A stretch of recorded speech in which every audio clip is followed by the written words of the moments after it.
Welcome to freedomlovin.com, where we focus on building freedom in an unfree world. Through personal development, location independence, and passive income strategies.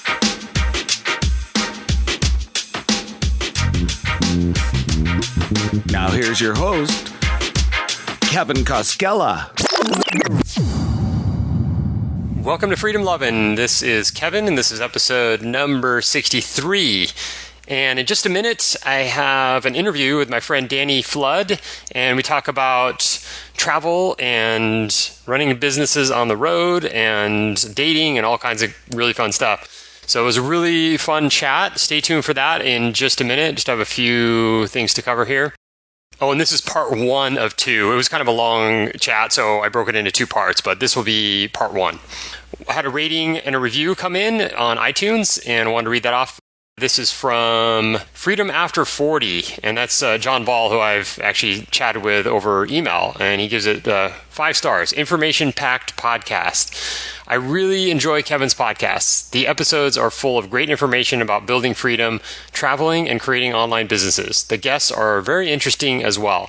Very focused and diverse at the same time. Great stuff. Well, thanks, John, and I really look forward to seeing what you have, what you're going to be building there to create your own freedom and to go out and experience the world. I know a lot of people there's some myths out there about who can travel. And when you get out there, you don't see a ton of people that are over 40 that are kind of like traveling the world, unless they're with their families and it's like a family trip once a year for 2 weeks. But there's a lot of myths out there on what can be done and how you can do whatever stage of life you're in. You can always find a way to do kind of long-term travel if that's what you're looking for, or permanent travel, or just getting out there and building your freedom and being able to travel. So anyway, if you get a chance, please give us a rating and review on iTunes. You can just open up your iTunes and click on rating and review and then enter in your information there. Apparently, it's a little bit tougher to do if you're on a mobile phone. So if you go to your desktop or your laptop or whatever, you can put the information in there on your iTunes. So that would be much appreciated.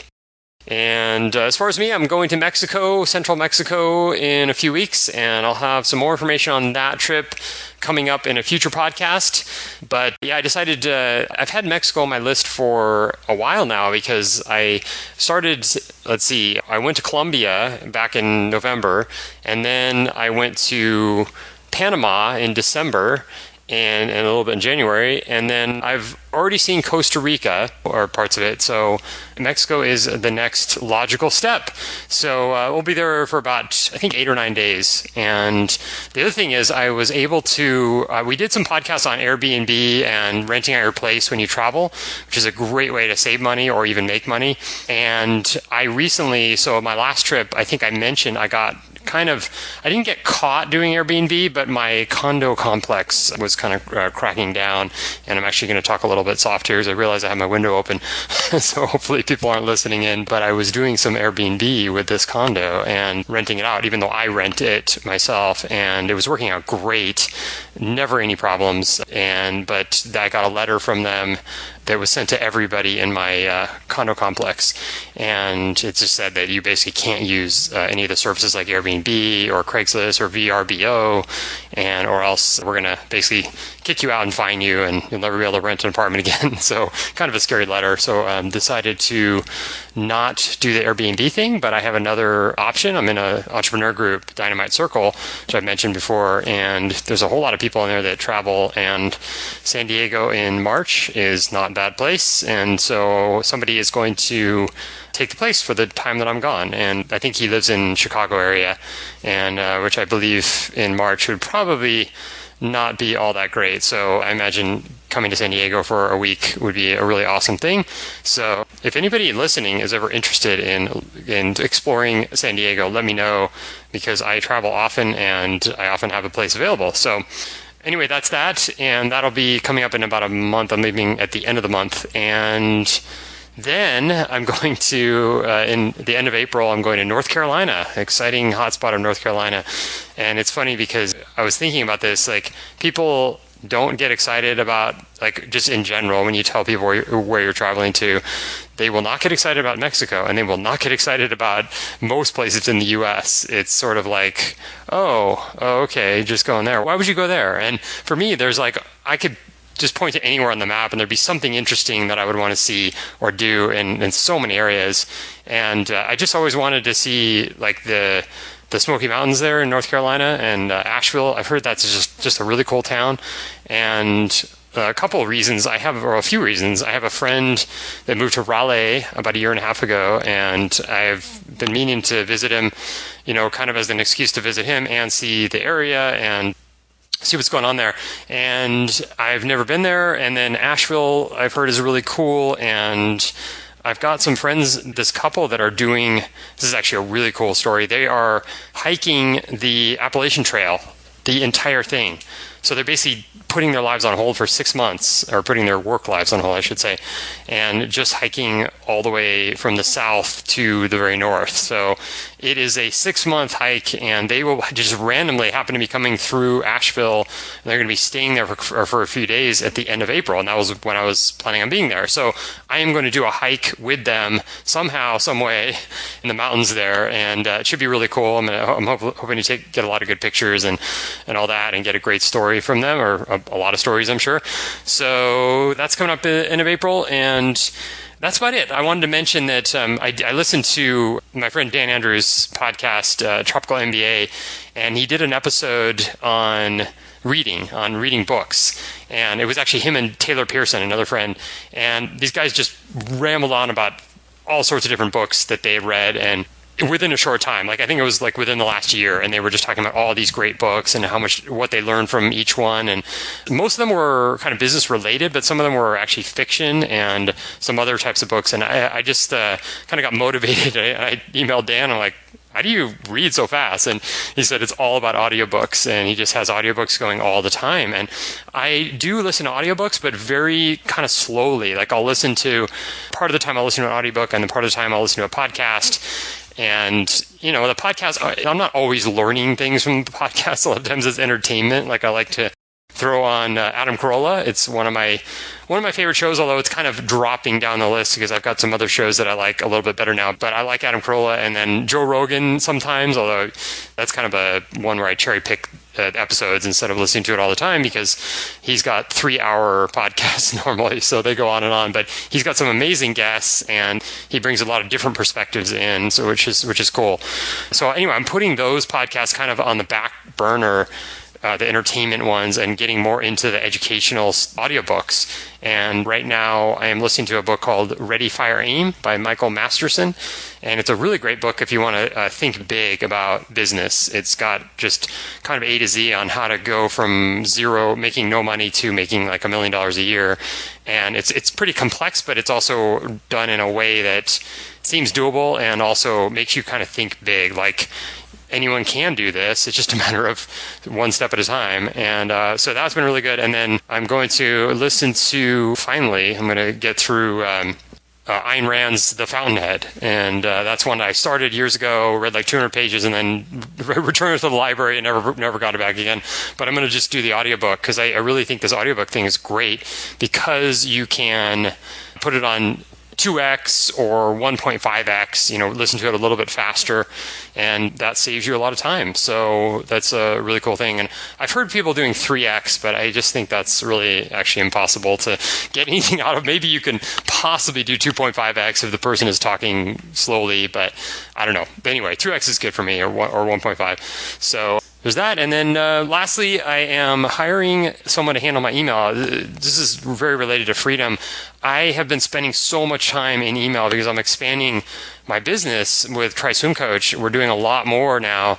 Some more aspects of the business are growing, and I'm spending so much time on email. It is getting crazy. Like, I feel like, and I'm actually missing emails because I'll kind of procrastinate because my inbox is so full. So I'm looking for help. I'm trying to find somebody that can sort of handle my email box. And I got this idea from Pat Flynn's podcast. He hired somebody just to basically take over his email inbox. And also he had like 10,000 emails that weren't answered. And I have a lot more than 10,000. I'm actually embarrassed to see that I've got like, I don't even know, like 50,000 unopened emails. But a lot of those are just newsletters that at some one point or another said, oh, I'll read that later. And then I never opened it. And, Google Gmail allows you all the space you need in your inbox. So I just keep them in there and then search later if I need stuff. So it's kind of a mess. And I've been starting to miss emails. Like I forget, like I'll look at one and I'll forget to respond because I'm thinking, oh, I got so many other things to do. I can't do email right now. There's like 40 emails in my inbox. I gotta do actual other work. So I've got a virtual assistant that I work with on a daily basis, but I don't know if she's going to be able to do the email stuff because it's a pretty big job, and I don't know if that's her specialty, but I'm asking her, and I'm looking on odesk.com for somebody as well that can do this. So, and it's mostly just like kind of sorting things out. Like an email comes into my inbox, where does it go? If I shouldn't be answering it, it should go directly to the person that should. Or maybe it goes in a folder like newsletters, or maybe it goes in to like emergency, like I need to look at it right away, and then it goes to me. So there's all sorts of different things like that where I don't have it set up that way now. So that's something I'll be working on and trying to create as much freedom as possible within all of the work that I do, and also with travel and everything else. So anyway, without further ado, here is my interview with Danny Flood. This is part 1 of 2. We'll have the next one out next week. So I hope you're doing great, and go out there and build some freedom, and we'll talk to you soon. All right. Well, I'm really excited to have my friend and fellow world traveler, Danny Flood, on the show today. He's been traveling the world for 4 years and has built 3 location-independent businesses while doing so. And he just released his new book, Buy Your Own Island, which can be found on his website and at Amazon.com. And his website is openworldmag.com. Danny, welcome to Freedom Lovin'. Hey, Kevin. It's great to connect with you again. Absolutely, yeah. I think it's been well over a year since we met in person. So it's good to see you out there traveling the world and writing a book. Really cool. So I wanted to start with a quote from your book, and because my show is about freedom, and you're obviously all about freedom, I thought this was appropriate. You said, true freedom can be downright terrifying because it means taking full accountability for our successes and our failures. So, yeah, I like that because it's really, to get freedom, you really do have to be willing to fail. That's an important thing. So I wanted to get an idea of your background. How did you get started in all this, and what led you to going into like the lifestyle business world? Yeah, sure. So I'm kind of one of those typical unemployable types. I've tried a bunch of things that haven't worked out. You mentioned I've started 3 location independent businesses. I've had embarrassing failures in business as well, and embarrassing failures trying to start out a career. I've been fired from jobs after 1 month. If I last 1 month, it's a great thing. But I've always been kind of rebellious. I kept getting kicked out of schools. I had to go to a military school when I was young, and I think that desire, that man's quest for freedom, I think it's a very masculine kind of instinct. And I think we as men, as entrepreneurs, we're always trying to gain greater freedom, gain greater meaning. It's kind of all tied into man's innate sense, his quest for meaning. So where should I go from there? Yeah, actually, it's funny that you said you got fired from a job after a month or maybe a couple jobs. You mentioned on one of the podcasts that I listened to that you were on recently, you said that you had a job for like 1 day in a factory and they fired you for doing something wrong. And I was laughing. That was an early experience. I was laughing so hard because that really, like, something really similar happened to me. I had a job in a factory, and I got like written up for doing, like, I put the wrong thing in the box or something, and it was like, that was the worst thing ever. I almost got fired, and yeah, so I totally get that. I don't even know what I did exactly. For some reason, I guess I'm a little bit ignorant because I feel like I'm doing the right thing when I'm an employee, but then I feel that I'm not, It's like I worked at this resort one time and they're always saying, you have to go back to your room and shave. And I'm like, I fucking hate shaving, I'm sorry. Because I was at this resort and I was on this island, and when I shave, I have the razor burn and the salt water, and I was like, I don't like this at all. And so I look at my unshaven face, my unshaven face as a symbol of the freedom that I've created for myself. Yes, I love that. So you said you weren't crazy about school, right? I'm not crazy about school. I never learned well in a classroom, but I found that I can learn very well through self-study. if it's a topic that I'm really interested in, like I've actually written a post about this recently on my blog. When it comes to language learning, everyone asks me, where did you take classes? And I'm like, I don't take classes because I just fall asleep in them. But if the learning's fun and I feel like I'm making progress and I'm interested in it, I can feel like I can learn very quickly through self-study. Yeah. Okay, cool. So you did a lot of in terms of the businesses that you created, a lot of that you just learned on your own. You weren't, there was no school involved with learning how to do that, right?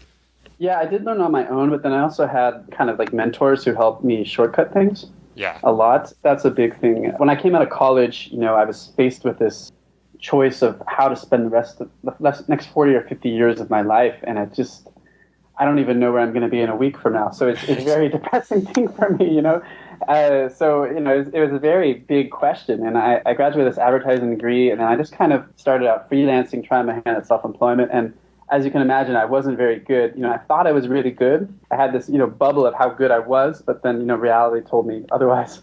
So I was like, my cousin's like, you can come couch surf with me for a while, until you get things going. And I tried my best, and, I worked my ass off, and kind of a lot of trial and error. So. Yeah. Okay. So here's one thing that's I think is really cool about your story and it's really inspiring to me, is that it sounds like you kind of did things backwards from what most people do. So instead of, like, a lot of people will say, oh, I got to go, they graduate college and they're like, I got to go find a job so that I can make as much money as possible, so that like 2 weeks out of the year I can go on a trip, a vacation, and then, like 50 years from now I can retire and it's all good. But you just went right into like, I'm going to travel now. And I think that's so cool. Like, how were you able to mentally do that when everyone else, it seems, is doing kind of the opposite route? I guess I'm just kind of really hard-nosed, Kevin. I think it just takes like this stubborn unwillingness to conform. And you mentioned the 2-week vacation. I think someone living like that, they're more concerned with their own comfort and security, versus having freedom. And for me, like, I was never really too concerned with comfort or security. One thing that, when I started to travel, I lived in San Diego, and I went to Baja California for like 2 months just as a litmus test, because I was terrified. I wanted to travel, but at the same time, I'd never spent much time away from home, And so I used that like small step, thinking that even if things went wrong, even if my business fell apart, which I worked so hard on, I could always drive back. And I stayed with this lady named Miriam Navarro at this place, Hostel Sozal. And I did a trade with her. I said, I'll design a website for you if you give me a free place to stay. And she agreed. And the website took me about 3 days to complete. And then I had all this time, to kind of reflect on where I wanted my life to go. And I think I look at that as kind of like a rite of passage, which I think all men should take, women too, but especially men, because, if you look at tribal cultures, they put their young through a kind of a rite of passage where the young man is taken from his mother and maybe kidnapped in the middle of the night, and then they purge his old self through these rituals and exercises. Like, if you think of the movie 300, where they take the young Spartans and they throw them out to the wolves. And I'm really thankful for that opportunity to go through that, for that separation, that rite of passage, because it's transformed who I am from what I was, and I've developed so much as a person as a result of this journey. That's awesome. So Baja was kind of like a springboard into greener pastures. Yeah, exactly. So, one thing, I have a love affair with Baja. It's an amazing place. It's like California 200 years ago. It's wild and untamed. Yeah. It's just, begging to be explored. But yeah, I wanted to kind of like backpack around South America and, all over the world, all over Asia and stuff. And I did all of that. It all stemmed from that strong desire for freedom. I had this desire, but I didn't know what to do about it. I didn't know how to channel it, So, finally I said enough is enough.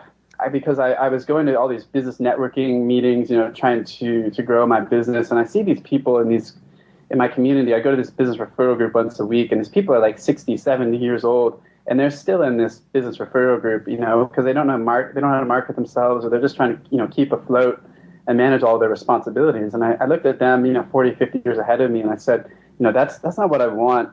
I might as well just live now. And then I connected with a friend of mine. Like, if you connect with the right people, it can really change your life. And I connected with a friend of mine. He does a bucket listing group in San Diego called Forward Motion. And I contacted him. I was like, there's this exercise from the 4-hour work week where we do this dreamlining, and we set what our dream goals are and what we're going to do today and tomorrow to make them happen. And then that was kind of like performing surgery on my brain, because I had to think outside of the box and really think about what do I really want in life. Yeah, so you got to travel South America. So how were you able to do that? Were you doing business at that time? Yeah, exactly. So my first business, I kind of built it brick by brick. I started out just freelancing. Like I literally, my last quarter of college, I contacted my friend. I was like, "Hey, I'll design a logo for you for $100 or something like that." So I started out doing projects like that, and then I kind of just got more experience. So like I would go to do you know Zia Pizza, for example, in Adams Avenue? That place is amazing. So there's this pizza place across the street from this publishing office where I was working in college, and I was like studying a lot of online marketing at the time because I wanted to, I was really interested in this stuff. And I went to him, I said, "Hey, I'll help you with some stuff. I'll help you get on Google Maps and, get your online presence together." He's like, "Yeah, sure, go for it." And I just, got hands-on experience. Just, I did a first website I ever designed. I designed for free for the San Diego Advertising Club, Ad2 San Diego. And I just got hands-on experience. I just said, "Hey, I'll do this for you. I just want to learn this skill." And people were like, "Yeah, sure, go for it." And then I just learned, learn. And then I just, go out and I tell people what I do, and then they say, "Oh, hey, so-and-so needs this." And then just from that, I was able to kind of, the problem was I was chasing a lot of leads, and suddenly like I realized like I have a few really good clients and they hire me all the time. So I just set up, recurring packages. I offer them new services. And then so they pay me every month, maybe $1,600, $1,000, $2,000. And, 4 or 5 clients like that, that's all you really need to make a full-time income. And so once I had those clients locked down, suddenly my schedule opened up. And I was working like 10 hours a week and able to do all these things. Like I was training in tango. I did a bunch of surfing in Brazil, celebrated Carnival there. Explored the Amazon a little bit in South America, and did all this fun stuff because I had all this free time. Yeah, and you weren't worried about like keeping up with other people. Like that's I heard you say that in one of the other podcasts as well. Like that whole thing of like, oh, I'm not doing as good as my friend over here and that kind of thing. So you took advantage of this freedom rather than pursuing like I need to make X amount of dollars every month, right? Yeah, we become too conditioned, I think, from all the information we take in that we look to other people too much, to see how they're doing, to compare how we're doing ourselves. We look at other people as a mirror and, gauge where we are from that. And I think that, I can't speak for other cultures, but, for the U.S., we have this whole concept of status, and assessing what status everyone is and where everyone is at in life. And, once you perform that separation, I think it's critical because you realize, like, I don't have to compete in this race anymore. And that really, like, you really come to know yourself because you're separated from that familiar environment where everything's kind of running on autopilot, where you're going through the motions. Yeah. And that separation is critical. And one of the most rewarding things when I first went to South America and then, later to Asia is I lost that social conditioning. So I was always conditioned to feel like, I'm smart, I'm superior to everyone else, but nobody else knows about it. Everyone... You look, and you're forced to like kind of look down on other people. Like, people are stupid, they're fat, but once you go and you travel and you meet all these really interesting people doing all these interesting things, you realize that there's amazing people everywhere, and they've all done something that's better than you in some way, and you can learn from them. And it's really rewarding and humbling. And you find that we're all kind of after the same things no matter what culture we're from, And that was one of the most rewarding things about how I've transitioned from my former life to now is that I've lost that need to compare myself to others or that feeling of superiority to other people. Like if you go to the pickup artist community, for example, they refer to anyone who's not a pickup artist as an average chump, a frustrated chump. That's right.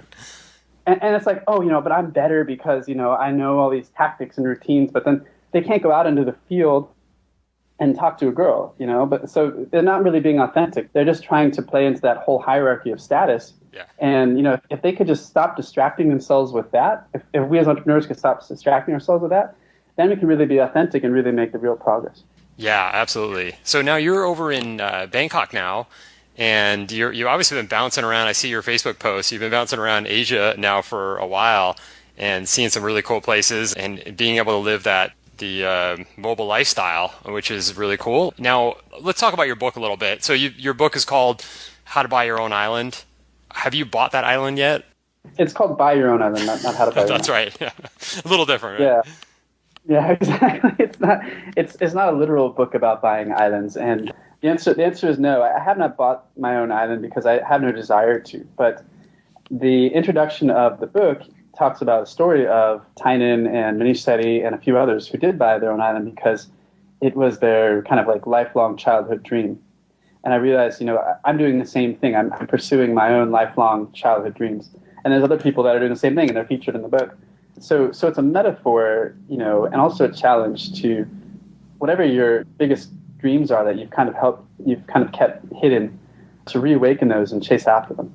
Yeah, that's awesome. So now your book, I found it to be really helpful. I mean, I think it's really an awesome book in so many ways. And I think you can look at it in many different angles. Like it can be motivational or inspirational, or it can be really practical because you've given so many ways to do this. Can you just kind of talk about it, how you broke it down? It's 3 parts and how you went about writing it?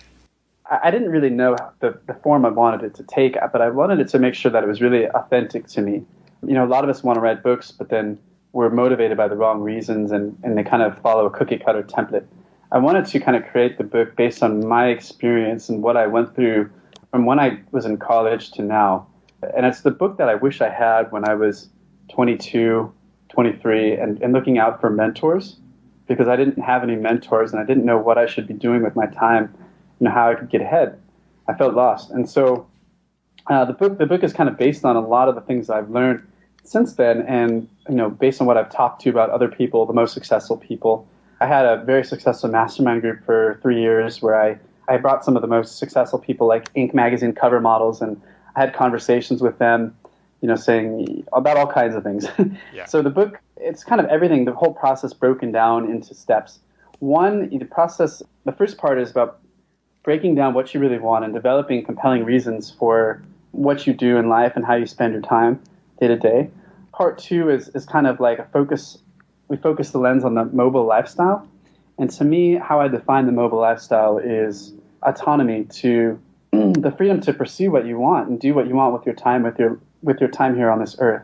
So there's a lot of really practical how-to in there, and I give you a lot of resources that you can use, which I know a lot of books don't give resources that are very kind of vague about this, and they kind of leave you to figure it out. Yeah. So that's all in there. There's even a chapter on how to hack travel or how to work or volunteer abroad. Part 3 is how to build your own freedom vessel, and that's kind of like determining what type of business you want to start and kind of getting you on that path to making your first dollar and growing it into a business. Like I have a whole framework in there for how to turn a business from $4,000 to $40,000 a month once you're ready to get to that point. And then also I make this distinction of an ELF business versus a half business. So an ELF business, you can create other type of business. So an ELF business is easy, lucrative, and fun. That's the kind of business we want to create. And a half business is hard, annoying, lame, and frustrating. And I give a cautionary tale in the introduction to that part of the book where I talk about Siegfried and Roy. Siegfried and Roy were one of the most successful entertainer duo in Las Vegas until one of them got mauled by a tiger and his career was literally mauled, ended overnight. And they had to lay off, 200 some staff. And then there was another act in Vegas with this Blue Man Group. And what the Blue Man Group managed to do, I think there's actually 3 or 4 original members, but they actually managed to duplicate themselves. So that there's actually like 15 or 16 members in this crew. Yeah. And so if they ever want to go on vacation or, they want to go do something else, they have replacements that can fill in for them. Yeah. That's awesome. And it's really interesting. Yeah, and it's really interesting. And so that's a perfect example of what type of business do you want to start? Do you want to create a business that you're stuck in for 20 years until you get literally you can't continue anymore? Or do you want to kind of create this business where you can replace yourself? And I give people the blueprint to how to kind of become that Blue Man Group in an entrepreneurial sense. And then part 4 is just interviews and case studies of different people doing different types of business models, virtual business models, so that you can emulate them. And I try to pick businesses that run the gamut, because there's no one right way to do it, and you got to kind of find a groove that works for you. So, yeah, that's really cool. So I like this ELF versus half, and so you've done, I take it, both. You've done the businesses that you hate, and then you've done ones that you enjoy. Where are you at right now? I think you can actually transition from a half business to an elf business. That's kind of what I did with my first business when I realized, what was the most time-sucking activity that I was doing in my business. And I really kind of like took a step back and kind of zoomed out. And I did this, exercise where I kind of prioritized what I was doing on a day-to-day basis and focusing where to spend my time. And from that, I could make some certain distinctions. And that allowed me to transform that business. In my current business, I'm kind of stuck in half mode at the moment because I'm doing a lot of things by myself. Booking podcast guests. I have a podcast as well, for example. That's, right now it's a bit time-consuming, chaotic. It's hard to do when I'm in Southeast Asia to do these podcast interviews all the time. So what I'm doing is I'm taking a step back. And first, I think if you're in a half business or you're doing everything yourself, you're working really hard, I think it's okay, in the first year of business because you're getting a lot of hands-on experience on the different processes. Once you get the hands-on experience, you kind of need to step back and you create kind of a standard operating procedure and you try to automate the process as much as possible and get as much leverage as possible. So right now I'm in the transition of taking my new business from half to elf and installing these systems in place so that I can focus on the overall direction of business and not kind of be stuck in the forest with surrounded by the trees. Nice. So how do you avoid the shiny object syndrome? Yeah, sure. So there's a lot of entrepreneurs who we're always being bombarded with information and, new apps, new, like the brand new thing that some marketer has discovered that we can try. I think it's great. I think it's great to test new ideas, but I think you need to have a framework in place so that you don't kind of start one thing, give up on it, start another thing, give up on it. Because a lot of these things take time to really bear fruit. So I recommend this marketing framework where you study certain metrics and you only pick maybe 3 or 4 metrics and you monitor them each month. So you pick 4 metrics and then you measure them. So you say, all right, these are the most important metrics in my business. And it's different depending on what type of business you create.